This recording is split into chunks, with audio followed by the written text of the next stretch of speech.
Sarpavaram Kakinada rural scooter and motor cycle repairing shop owners association ఆధ్వర్యంలో May Day వేడుకలు ఘనంగా జరుపుకున్నారు. ఈ కార్యక్రమానికి ముఖ్య అతిథిగా లేబర్ ఆఫీసర్ వైఆర్ఎస్ కుమార్ పాల్గొని తన చేతుల మీదుగా మేడే జెండాను ఆవిష్కరించారు. ఈ కార్యక్రమంలో లేబర్ ఆఫీసర్ కుమార్, అసోసియేషన్ అధ్యక్షులు ఏ సత్యనారాయణ మాట్లాడుతూ కార్మికులందరూ ఇన్సూరెన్స్, ఈఎస్ఐ కార్డులు తీసుకోవాలని అందరూ ఐకమత్యంతో ఉండాలన్నారు.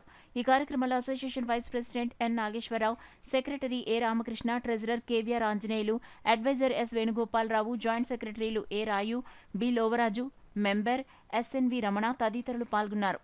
కార్మిక సోదరులందరికీ నమస్కారం అండి. ఈరోజు కార్మిక మేడే జరుపుకున్నందుకు చాలా సంతోషంగా ఉంది. ఇటువంటి ప్రోగ్రాలు ప్రతి సంవత్సరం కూడా మేడే కార్యక్రమం జరుపుకోవాలని, అలానే పట్టణంలో ప్రజలందరూ మేడే జరుపుకోవాలని, అందరూ సంతోషంగా ఉండాలని జై కార్మిక సంఘం, జై జై కార్మిక సంఘం. ఒక సజెషన్ కూడా చెప్పారు. మీరు అందరూ కూడా మీకు ఎలా గ్రూప్గా ఏర్పడితే నేను ఈఎస్ఐ చేయగలనన్న విషయాన్ని కూడా ఆయన వివరించి మాకు వెళ్ళారు. ప్రభుత్వ పరంగా ఏ విధమైన ఆటంకాలు ఏమైనా వచ్చినా కూడా మేము అన్నీ కూడా మేము సానుకూలంగా స్పందించి వేస్తాం.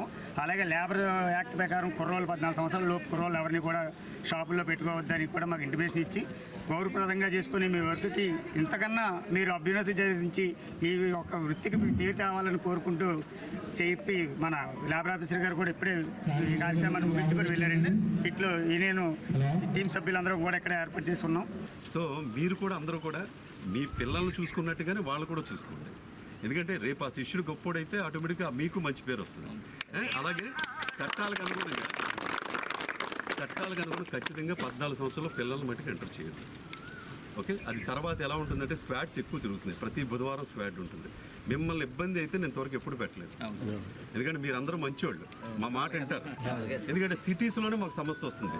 ఏంటో మరి ఆ పని ఒత్తిడి వల్ల ఏంటో తెలియదు, చౌకగా దొరుకుతారు, ఇందువల్ల తెలియదు. కానీ కొంతమంది ఆటోమేటిక్ తప్పు చేస్తున్నారు. మేమైతే మ్యాక్సిమం కష్టపడి పూర్తిగా తీసేస్తాం.